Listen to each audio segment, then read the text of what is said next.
A gente está numa série de pregação que vai acabar hoje, né? Eu acho que, muitos aqui eu acho que foram muito abençoados com essa série de 2 Timóteo. Deus falou muito no meu coração, creio que Deus falou também no seu coração sobre essa passagem, né? Esses 4 capítulos de 2 Timóteo. E hoje a gente fecha o 4º capítulo e fecha essa série. Semana que vem começa uma nova série, mas assim que nosso coração esteja atento para ouvir aquilo que Deus tem para falar no nosso coração. Hoje, em vez de ler o texto, a gente vai assistir um videozinho que é exatamente o texto, mas assim em forma de vídeo, e mostra um pouco da imagem do nosso querido apóstolo Paulo, que escreveu a carta para Timóteo. E você vai ver um momento onde Timóteo abre a carta e começa a ler a carta de Paulo. Só que esse vídeo começa com Atos capítulo 23, mostrando em que momento que a carta foi escrita, em que momento que Paulo ele escreve essa carta, porque foi uma das últimas coisas que ele escreveu, que ele fez antes de morrer. E assim a gente vai ver um pouquinho disso, lendo o texto com os nossos olhos e ouvidos. Vamos lá.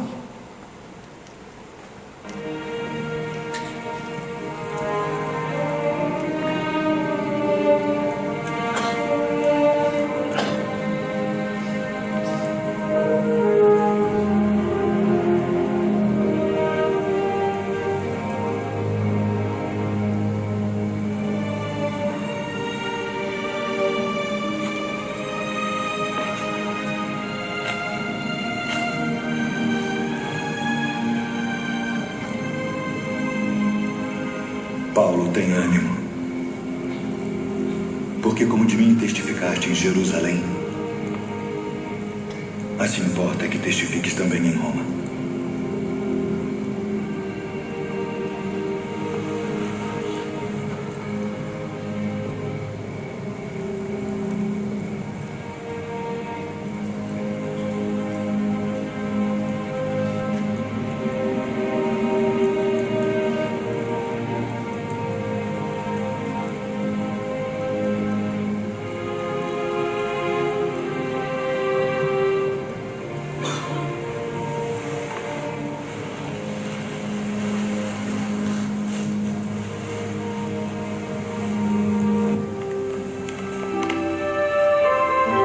Conjuro-te, pois, diante de Deus e do Senhor Jesus Cristo, que há de julgar os vivos e os mortos na sua vinda e no seu reino.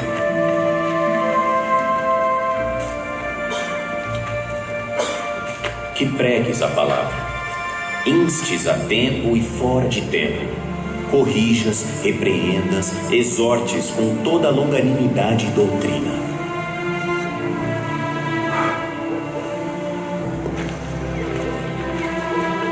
Porque virá tempo em que não suportarão a sã doutrina, mas tendo coceira nos ouvidos, amontoarão para si doutores conforme as suas próprias concupiscências, e desviarão os ouvidos da verdade, voltando às fábulas.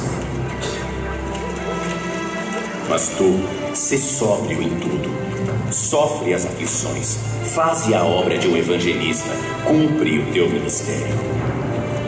Porque eu já estou sendo oferecido por aspersão de sacrifício, e o tempo da minha partida está próximo. Combati o bom combate, acabei a carreira, guardei a fé. Desde agora a coroa da justiça me está guardada, a qual o Senhor, justo juiz, me dará naquele dia. E não somente a mim, mas a todos, mas também a todos os que amarem a sua vinda.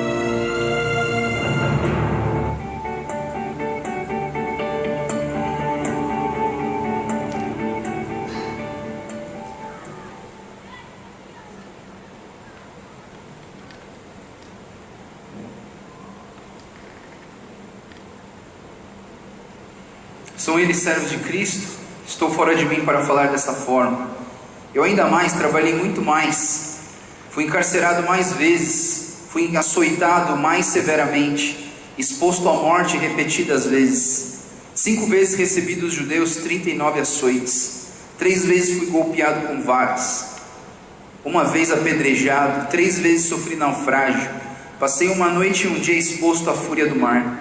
Estive continuamente viajando de uma parte para outra. Enfrentei perigos nos rios, perigos de assaltantes, perigos dos meus compatriotas, perigos dos gentios, perigos na cidade, perigos no deserto, perigos no mar, perigos dos falsos irmãos. Trabalhei arduamente muitas vezes e fiquei sem dormir. Passei fome e sede muitas vezes, fiquei em jejum, suportei frio e nudez. Além disso, enfrento diariamente uma pressão interior, a saber, a minha preocupação com todas as igrejas. Quem está fraco que eu não me sinta fraco? Quem não se escandaliza que eu não queime por dentro? Se devo me orgulhar, que seja nas coisas que mostram a minha fraqueza. O Deus e Pai do Senhor Jesus, que é bendito para sempre, sabe que não estou mentindo. Esse é Paulo escrevendo a segunda carta de Paulo a Timóteo. E ele diz no versículo 2: pregue a palavra, esteja preparado a tempo e fora de tempo, repreenda, corrija, exorte com toda a paciência de doutrina. Paulo, ele quer que olha para Timóteo como um cristão verdadeiro e fala assim: pregue a palavra. Talvez você não saiba o que é pregar a palavra, talvez você tenha uma noção errada do que é pregar a palavra, talvez para você pregar a palavra é só isso que o pastor Joel faz aqui na frente, e talvez você fale assim: eu não vou conseguir fazer isso que o pastor faz na frente, né? Mas eu deixei um texto aqui sobre pregue a palavra no boletim para você dar uma olhada depois. Você não precisa ser muito especial, não precisa ser muito eloquente para pregar a palavra. Uma coisa que você precisa para pregar a palavra é ter a palavra no teu coração, porque se você tem a palavra no teu coração, a palavra é simplesmente o declarar da palavra de Deus através da sua boca. Depois Paulo, ele diz o seguinte: pois virá um tempo em que não suportarão a sã doutrina. Pelo contrário, sentindo coceira nos ouvidos, segundo seus próprios desejos, juntarão mestres para si mesmos, e eles se recusarão a dar ouvidos à verdade, voltando-se para os mitos. Queridos, vai haver um tempo onde as pessoas vão começar a deturpar a palavra, vão começar a interpretar ela do jeito que elas querem interpretar. Queridos, as pessoas leem a Bíblia com os próprios óculos. As pessoas leem a Bíblia e elas interpretam aquilo que elas querem interpretar. A gente tem que tomar muito cuidado com isso. A gente tem que ler a Bíblia como se ela fosse, como eu falei para vocês na semana passada, ela é o conteúdo básico da nossa vida espiritual. É aqui que tem a verdade. Eu não tenho a verdade. Às vezes a gente pensa assim: eu tenho a verdade, vou mostrar para você na Bíblia que o que eu tenho é verdade. Não, a verdade está aqui. Siga o que a Bíblia fala. Aliás, eu queria dar uma dica para a igreja, né? Eu queria dar uma dica para vocês, eu queria dar uma direção na vida de vocês, quanto à pregação que a gente ouve aqui domingo, tá? Eu vou pedir encarecidamente para que isso nunca mais aconteça. Eu sei que às vezes isso acontece, né? Às vezes não é maldade, mas às vezes, por exemplo, você ouve uma palavra aqui, aí você cutuca a pessoa que está do seu lado, ouve, para você, né? Você não está prestando atenção? Olha, acorda, né? Mas não, pessoal, a palavra é para você. A palavra é para você. Não é para você ficar cutucando o irmão do teu lado, falando assim: ouve aí que Deus está falando. Não, a palavra é para você. Então não cutuque a pessoa que está do seu lado, né? Não fica falando assim: essa palavra é para você, presta atenção, olha o que o pastor está falando, sei que está tudo errado na tua vida, sei que precisa... Não, a palavra é para você. Se ela serviu para você, fica com você. Se ela não serviu para você, ora para Deus fazer alguma coisa com essa palavra, que ela transforme a vida do teu irmão, mas não cutuca ninguém. Não fica, tá vendo o que o pastor está falando? Vai lá, faz. Não, mas assim, a palavra é para você. Absorva a palavra, né? Nessas 4 pregações que a gente fez de Timóteo, né?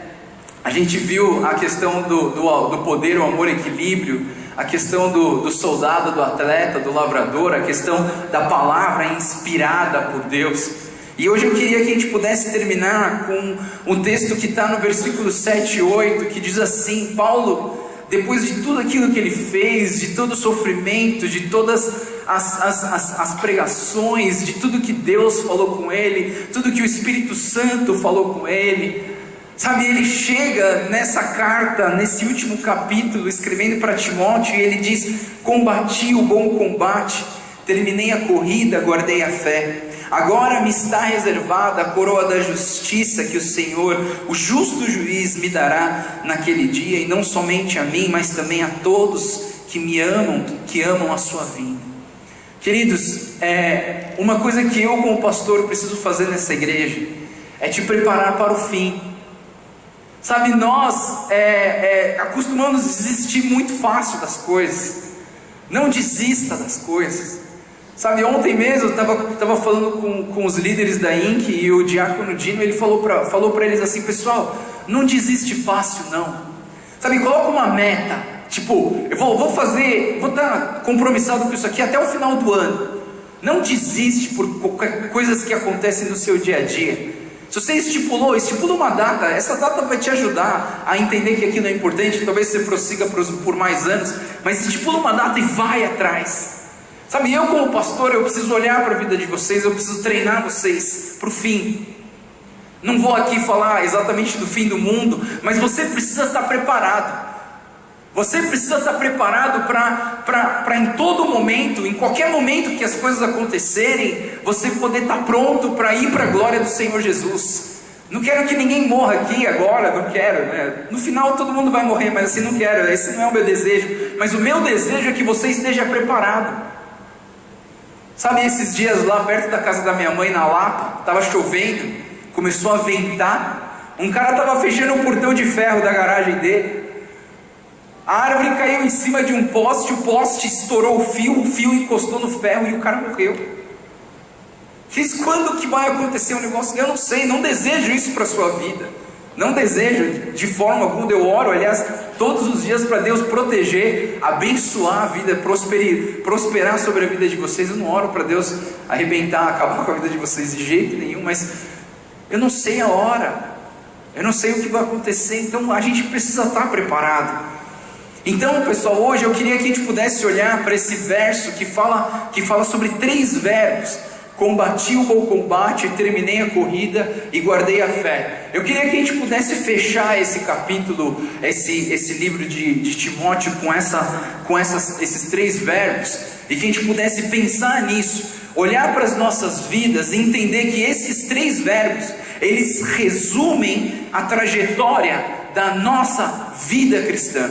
Combate, terminei a corrida e guardei a fé. Se nós entendemos isso aqui, se você vai conseguir ver uma visão macro de tudo aquilo que Deus tem preparado, de tudo aquilo que você tem enfrentado, e talvez assim você olhe para esses 3 verbos: combati, terminei e guardei, e você olhe e fala assim: eu preciso viver isso aqui, porque isso é o caminhar da vida cristã nas nossas vidas. Amém? Então assim, vamos como dizia o Jack Stripador, vamos por partes e a gente vai falar sobre esse texto e chegar nessa conclusão. Combati o bom combate. 2 Coríntios capítulo 10, versículo 3 a 5 diz assim: pois embora vivamos como homens, não lutamos segundo os padrões humanos. As armas das quais lutamos não são humanas, pelo contrário, são poderosas em Deus para destruir fortalezas. Destruímos argumentos e toda pretensão que se levanta contra o conhecimento de Deus. Levamos cativo nosso pensamento para torná-lo obediente a Cristo. Queridos, eu queria primeiro dizer para vocês que a vida cristã é uma batalha. Quando Paulo fala sobre combater um bom combate, ele estava falando sobre uma luta mesmo. Eu não sei que tipo de luta tinha naquela época, né? Hoje está na moda as lutas, né? O vale tudo, o jiu-jitsu, o muay thai, sei lá. Essas lutas estão todas meio que na moda no nosso meio. Mas assim, que tipo de luta que Paulo está falando? Que tipo de luta? Quando você pensa em luta, você pensa no seu adversário, não é verdade?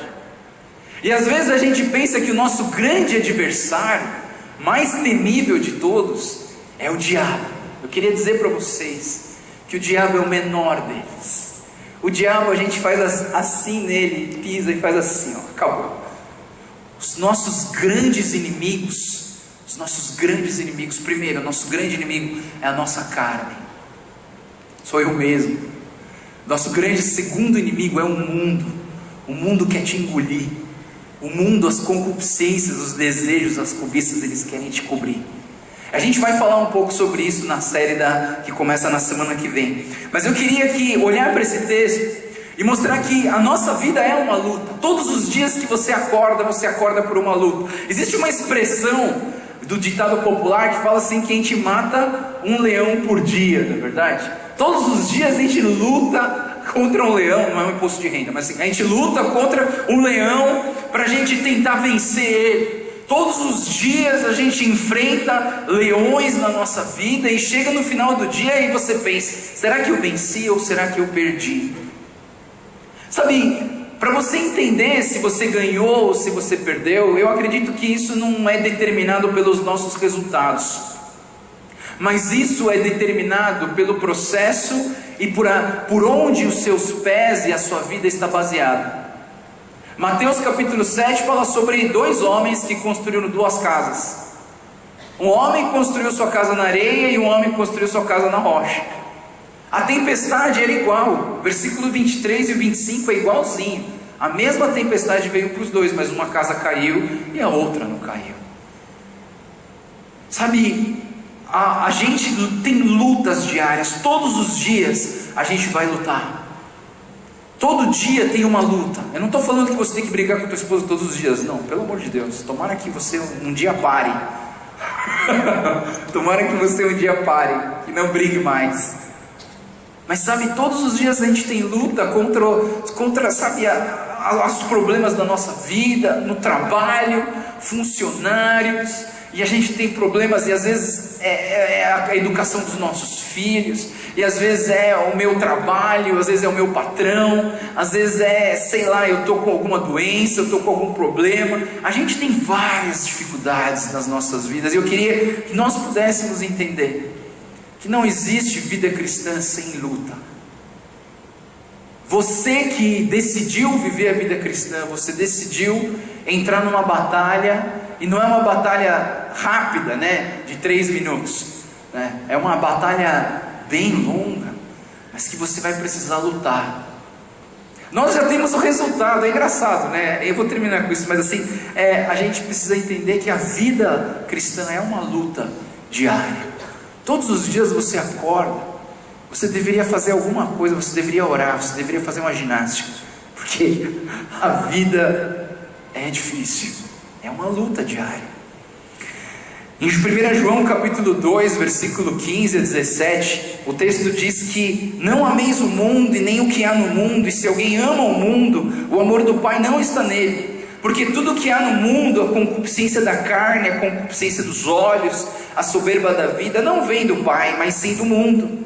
Ora, o mundo passa e a sua concupiscência, mas aquele que faz a vontade de Deus permanece para sempre. Nós precisamos permanecer em Deus para sempre. E uma das dicas, no versículo anterior, ele diz: mantenha a sua mente cativa em Deus. É interessante isso, né? Eu acho que eu li o verso errado, né? O texto diz, mantenha levamos cativo o nosso pensamento para torná-lo obediente a Deus.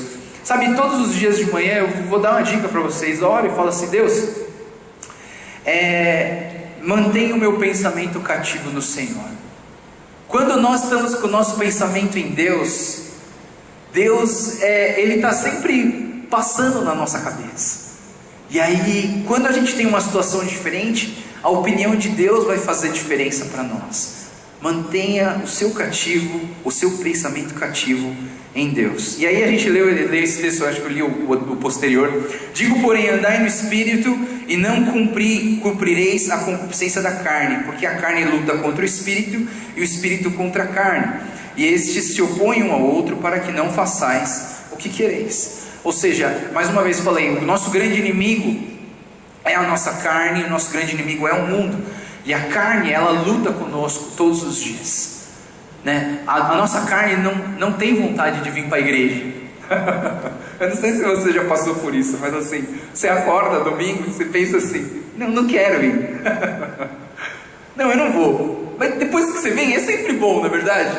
No final do culto você sempre fala, pô, mas hoje foi bom, Deus falou comigo. Mas antes de sair de casa é uma luta, né? Aí você luta, não vou. Aí você começa a criar doenças na sua cabeça, né? Eu acho que eu estou com um pouco de dor de cabeça, eu acho que eu estou com um pouco de não sei o que. A gente começa a criar coisas, né? A nossa carne. Pessoal, lute contra a sua carne. Lute contra a sua carne. Eu tenho uma amiga que ela um dia ela veio no culto à noite. A gente estava fazendo o culto à noite ali atrás, faz muito tempo, uns 20 anos atrás. E aí a gente estava lá reunido e tal, e ela falou assim, Joel, hoje eu não queria vir na igreja. Eu falei, então por que você veio, Vai pra tua casa e dorme, né? Sei lá. Ela falou assim, não, mas a minha carne queria que eu ficasse em casa. Então eu vim. Ela tinha uma luta quase visível contra a própria carne. Queridos, a gente tem essas lutas contra a nossa própria carne várias vezes. Sabe, não deixe a sua carne vencer. Deixe o Espírito Santo no seu coração vencer.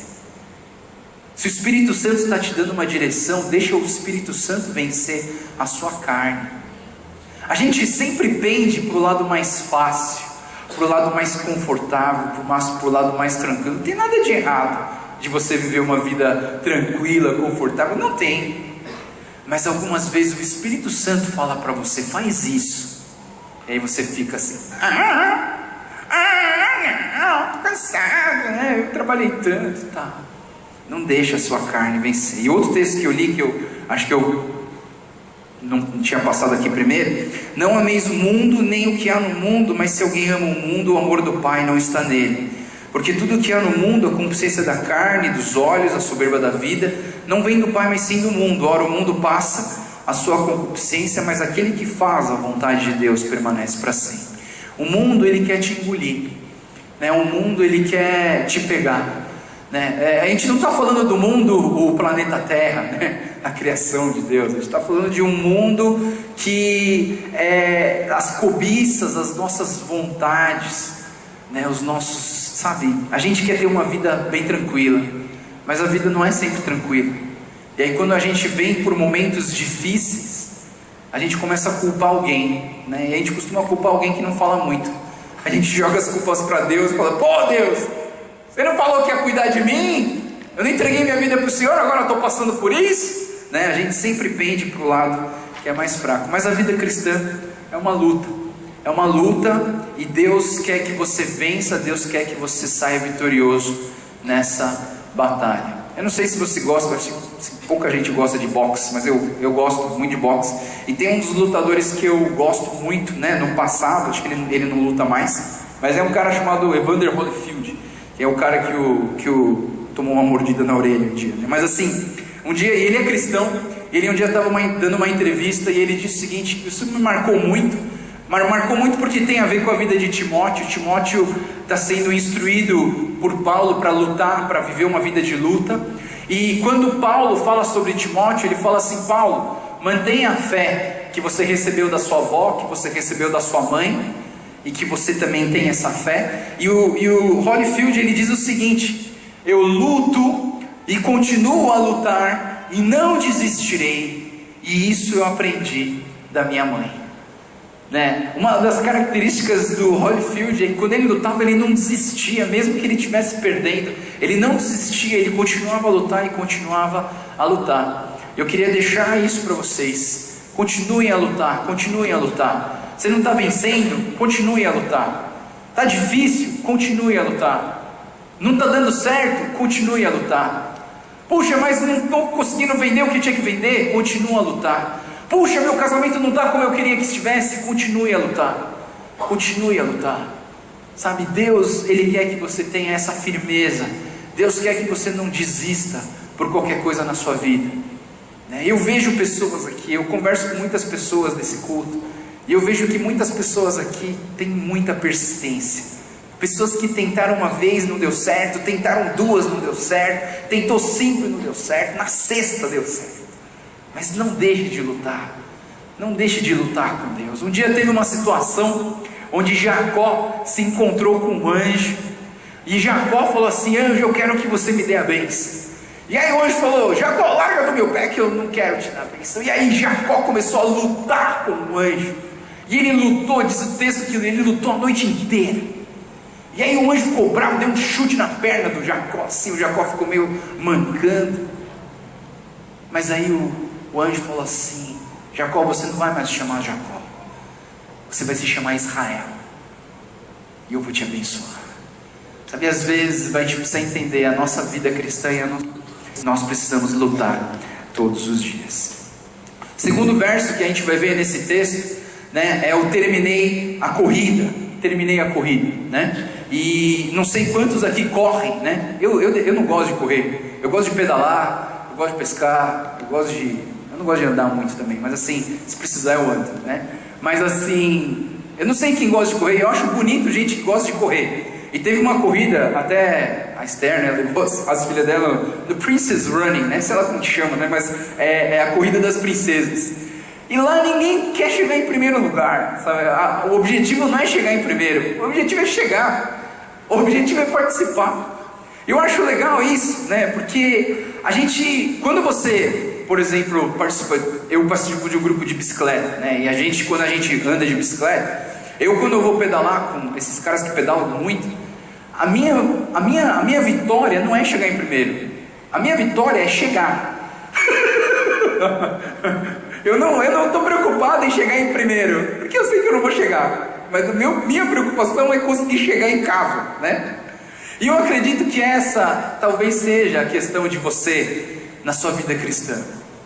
Você não precisa chegar em primeiro lugar, você não precisa ser o melhor missionário do mundo, você não precisa ser o melhor pastor do mundo, o melhor crente do mundo, o melhor empresário cristão do mundo, mas você precisa chegar.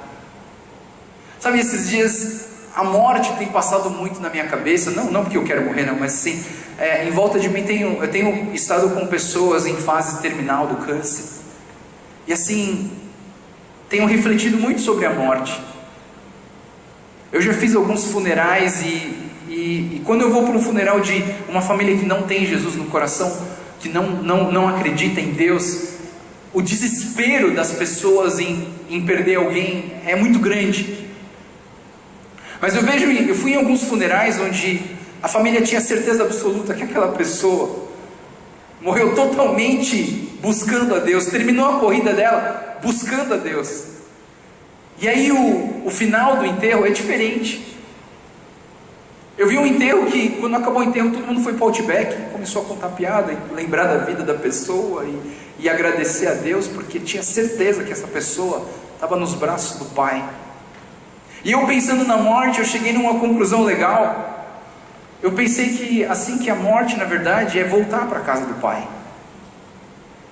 Se você tem Deus como Pai, talvez isso junte com o pensamento agostiniano de que você é eterno, e que dentro da sua eternidade, você, antes de nascer, você já era um ser eterno em relacionamento perfeito com Deus. Quando você nasceu aqui na terra, você esqueceu essa eternidade, porque você nasceu em carne, e o pecado fez você esquecer o relacionamento com Deus, e você nasce em pecado aqui na terra, e daí você cresce, e um dia você encontra com Jesus, e você reata a sua eternidade com Deus, no momento em que você entrega a sua vida para Jesus. E aí você morre, e você não morre mais na terra, porque você conseguiu reatar a eternidade que você tinha com Deus. Então a morte para mim não é o fim, mas a morte para mim é voltar para a casa do meu Pai. Sabe, a gente começa, se você entende coisas como essa, a morte, ela não tem tanto, você não vai ter mais tanto medo dela. Mas você vai ter esperança de que depois da morte não significa o fim, mas a morte significa voltar para a casa do papai. Nós precisamos aprender a terminar bem. Para terminar bem, você precisa passar por um processo. Você não pode eliminar o processo de tudo que vai acontecer. Você tem que fazer bem cada passo da sua vida para você poder terminar bem. Terminar bem não significa ganhar uma medalha. Terminar bem significa você terminar a corrida e chegar lá no final, na linha de chegada, e falar assim: yes, cheguei, e ainda consigo andar. Porque tem gente que nem consegue andar direito. Mas assim, sabe, nós precisamos ter esse tipo de insight, Paulo, quando ele escreve em Filipenses capítulo 3, 13 e 14, ele diz assim: irmãos, não penso que eu mesmo já tenha alcançado, mas uma coisa eu faço, esquecendo-me das coisas que ficaram para trás e avançando para as que estão adiante, prossigo para o alvo, a fim de ganhar o prêmio do chamado celestial de Deus em Cristo Jesus. Paulo não estava preocupado se Pedro era melhor que ele, se João era melhor que ele, se o Abraão, o Jacó, o Gideão foi melhor que ele, se o Enoque foi melhor porque ele foi para o céu, se Elias foi arrebatado. Ninguém não estava preocupado com isso, ele estava preocupado em terminar bem aquela corrida, que é a corrida da nossa vida. Corra bem, planeje a sua corrida. Sabe, eu acho muito interessante, estava conversando com uma pessoa que corre 5K, 10K, e até um cara corre até 42. Essas pessoas, elas fazem estratégias. Por exemplo, que percurso que eu vou correr? Aonde estão as subidas? Aonde estão as descidas? Aonde que eu tenho que puxar mais o meu músculo? Aonde que eu tenho que relaxar mais? E existem até aplicativos que fazem você ouvir uma música que acelera o teu coração na velocidade certa. Já viu isso? É um aplicativo que você põe, você fala assim: vou correr 5K. Ele te dá o período de 5 que você corre 5K quilômetros. Ele te dá uma seleção de músicas e ele dá um treino para você. Tipo, você começa mais lento, aí de repente a música começa a acelerar e você começa a correr mais rápido. Aí depois a música começa a ficar mais lenta, você corre um pouco mais lento. Porque ele te ajuda a planejar a corrida. Nós precisamos planejar a corrida da nossa vida. Você que é casado, que ainda não tem filhos, corre bastante, porque quando seus filhos chegar, a marcha vai ter que diminuir um pouco. E às vezes você vai ter que puxar para puxar todo mundo, para todo mundo correr junto. Você que é solteiro, sabe, dose um pouco a tua energia. Porque às vezes a gente corre demais nos primeiros 100 metros, aí a gente não consegue correr nem 1 quilômetro, nem te desiste, porque você já cansou, porque você gastou toda a tua energia nos 100 primeiros metros. Nós precisamos aprender a planejar, a dosar a nossa energia, a ter uma coisa que eu falei na primeira pregação: equilíbrio. Equilíbrio. Nós precisamos aprender a ter equilíbrio para terminar a corrida. Sempre quando eu penso em corrida, eu penso num livro que eu gostei muito de ler, que em inglês ele chama de Pilgrim Progress, que em português é O Peregrino. Você precisa ler esse livro é muito bom. É um dos livros, depois da Bíblia, o livro cristão mais vendido é O Peregrino de John Bunyan, né? E ele fala sobre um cara que ele chama de um cristão. E esse cristão, ele tem a palavra de Deus na sua mão e ele começa uma caminhada. A caminhada demora 285 páginas para chegar no final. Ele quer dizer com isso que a jornada do cristão, ela é longa. A jornada do cristão não é um tiro de 100 metros. A jornada do cristão é uma corrida de 42 quilômetros. E você tem que ir dosando, e você vai passar por várias fases. Vai ter momento que está super legal, super Deus. Cara, eu venho para a igreja e vejo as coisas, vejo as revelações de Deus. Vai ter tempo que você não vai ter tanto isso. Vai ter tempo onde você vem na igreja, mas você não vê tantas coisas legais. Até a pregação do pastor João está meio chatinha. Mas sabe, são fases da nossa vida, e você precisa entrar nessas fases e buscar. A introdução do livro do Peregrino diz assim: a vida cristã é uma jornada incrível. Esse livro destaca a ideia de que a vida cristã não se resume na conversão, antes começa com ela. Infelizmente, hoje em dia, a maioria das igrejas perdeu de vista o processo, e muitos crentes se contentam simplesmente em ter dado o primeiro passo. Quer dizer, eu sempre falo isso no casamento, né? Quando alguém casa, eu sempre falo isso. A gente está acostumado a ler um conto de fadas, né? Um conto das princesas, que quando elas encontram o príncipe, acaba e foram felizes para sempre, acabou. Não. Quando casa é que começam os problemas, pessoal. Né? Você que não casou ainda, você precisa conversar comigo, eu preciso dar umas dicas, sabe? Tem muita coisa que você precisa aprender, porque às vezes você acha que o casamento é o fim, mas não é. O casamento é o começo da sua vida feliz, né? E você vai ter que lutar, e é uma luta diária. A vida cristã é uma jornada incrível. Pessoal, não tem jornada mais legal do que a vida cristã. A vida cristã é cheio de aventuras, e frustrações, e alegrias, e vitórias, e bênçãos, e tribulações. A vida cristã é maravilhosa, você precisa entender isso. E última coisa que eu vou falar para vocês então é a questão do guardei a fé. Não sei se vocês já assistiram esse filme, né? Se você puder assistir, ele é um filme muito legal. É um pouco meio macabro, tipo assim, tem um pouco de violência, né? Se você tiver com criança pequena, não assista com eles, mas assim, esse filme chama O Livro de Eli. E esse camarada, ele tem um objetivo, que é levar a Bíblia, porque assim, o mundo acabou, né? Assim, deve ter dado alguma explosão nuclear, assim, sobrou só um punhado de pessoas que está vivendo sem lei, sem direção, sem, sabe, vivendo que nem animais. E aí esse cara, ele precisa chegar no reduto de pessoas que precisam receber a palavra, a palavra de Deus, que é a Bíblia mesmo, e eles precisam receber essa Bíblia para eles reconstruírem um mundo novo, com parâmetros, com referência, com direção, com norte na vida deles, né? E eu penso, sabe, que guardar a fé, o Eli desse filme, né? Ele luta com tudo e contra todos para ele chegar nesse lugar e entregar a Bíblia e levar essa palavra para as pessoas. E ele no final, não vou contar o final porque senão você não vai querer assistir, mas assim, vale a pena você assistir esse filme. Eu acredito que guardar a fé significa, guardar a fé é ter cuidado de não se desviar da doutrina do Evangelho e defendê-lo das heresias, e perseverar no fundamento dos profetas e dos apóstolos. Então a Bíblia é isso, é o fundamento dos profetas e dos apóstolos. 12 tribos no Velho Testamento, 12 apóstolos no Novo Testamento, e essa Bíblia fechou quando os apóstolos acabaram. Então a gente tem aqui essas verdades que vão dirigir e guiar as nossas vidas. Nós precisamos guardar a nossa fé, e guardar a sua fé, sabe o que significa? Significa, vocês são casados com filhos, significa ensinar os seus filhos nos caminhos em que devem andar. Isso é guardar a sua fé, porque a sua fé vai passando de geração em geração. Sabe, é muito importante a gente mostrar para os nossos filhos, quando a gente ora, quando a gente vem para a igreja. Quando eu era pequeno eu perguntava, mas pai, para que a gente vai na igreja domingo? Domingo é dia da gente passear, da gente fazer coisa com os amigos.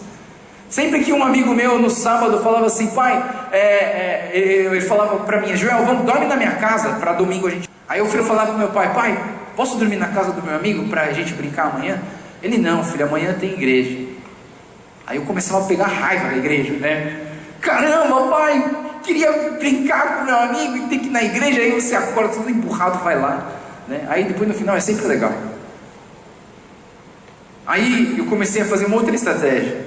Já que meu pai não deixa eu dormir na casa dos outros, eu vou pedir para meus amigos dormir na minha casa. Aí eu comecei a trazer meus amigos. Aí teve um avivamento no Ministério Infantil, porque todos os meus amigos começaram a vir para a igreja e foi muito legal, né? Até hoje meus amigos estão na igreja. Mas sabe, a gente precisa guardar a nossa fé, e principalmente guarde a sua fé no coração dos seus filhos, no coração das pessoas que estão ao seu redor.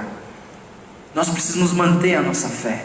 Filipenses capítulo 1, versículo 27 diz, não importa o que aconteça, exerçam a sua cidadania de maneira digna do Evangelho de Cristo, para que assim, quer que eu vá ou os veja, quer apenas ouça o seu respeito em minha ausência, fique sabendo que vocês permanecem firmes num só espírito, lutando unânimes pela fé evangélica, sem de forma alguma deixar-se intimidar por aqueles que se opõem a vocês. Então permaneçam firmes em um só espírito, lutando unânimes pela fé evangélica, pela fé do Evangelho de Cristo, por aquilo que nós cremos. Mais uma vez, pessoal, como que você vai manter a sua fé se você não tem de onde tirar a sua fé?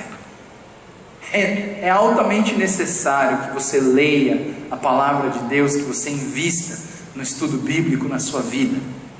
para que você aprenda o que é a fé, para você poder guardar ela, porque senão você vai guardar uma coisa que você nem sabe o que é.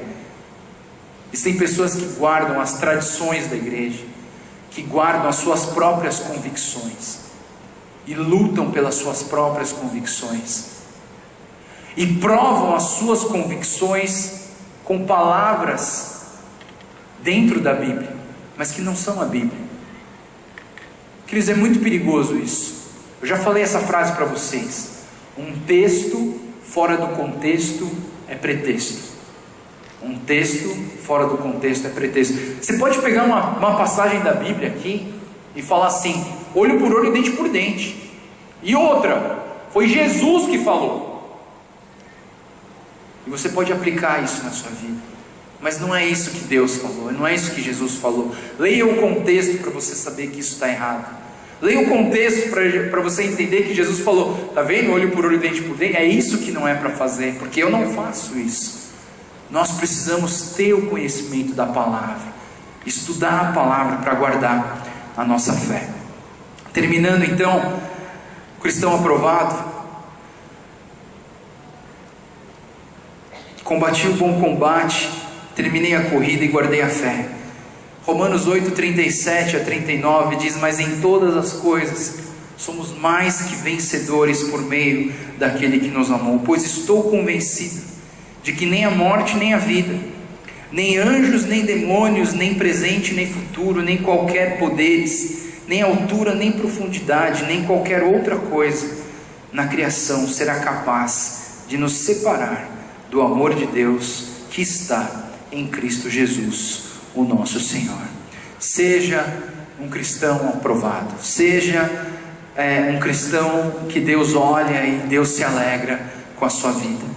Procure apresentar-se a Deus aprovado, como obreiro que não tem do que se envergonhar e que maneja corretamente a palavra da verdade. Vamos orar. Senhor Deus, muito obrigado, Pai, pela Tua palavra. Obrigado por todo esse caminhar de 4 semanas que nós estudamos a segunda carta de Paulo a Timóteo. Obrigado, Deus, porque o Senhor vem desafiar as nossas vidas a viver e andar nos Teus caminhos. Deus, eu oro, Pai, por cada membro aqui do culto, pedindo, Deus, que o Senhor venha fortalecer as nossas vidas, que o Senhor venha guiar os nossos caminhos. Pai, estamos diante de uma luta diária, uma luta em que nós sabemos que somos fracos para vencer as tentações, para vencer as cobiças dos nossos olhos, da nossa carne. Mas Deus, pedimos a Tua força, pedimos o Teu preencher e o Teu transbordar nas nossas vidas. Derrama sobre nós da Tua graça e do Teu amor. Precisamos desesperadamente de Ti. Precisamos desesperadamente de Ti, Pai. Oramos, Pai, pedindo que o Senhor nos ajude a terminar bem a corrida. A nossa vida é uma corrida diária, e todo dia, de glória em glória, de fé em fé, nós precisamos lutar e correr, Deus, nos dá direção, nos dá força, nos dá persistência. Não nos deixe desistir, Pai, por qualquer coisa. Nos dê persistência, Pai. E eu oro, Deus, para que nós possamos guardar a nossa fé, para que a Tua palavra e a Tua verdade, Senhor, seja a nossa referência, o nosso norte, a nossa direção das nossas vidas. Nos ajuda a guardar a nossa fé no nosso coração e guardar essa fé no coração dos nossos filhos, dos nossos parentes próximos. Queremos viver, Senhor, a Tua palavra todos os dias, para honrar e glorificar o Teu nome. Te louvamos, Pai, por essas 4 semanas que trabalhamos o livro de Timóteo. Obrigado, Deus, pela vida desse homem, Paulo, tão dedicado, focado na esperança que ele tem no Senhor, e que nós também, como Paulo, possamos ter essa vida olhando para Ti, confiando no Senhor e andando nos Teus caminhos. Obrigado, Deus. Nós Te louvamos e Te agradecemos pela Tua palavra em nós, em nome do Senhor Jesus. Amém.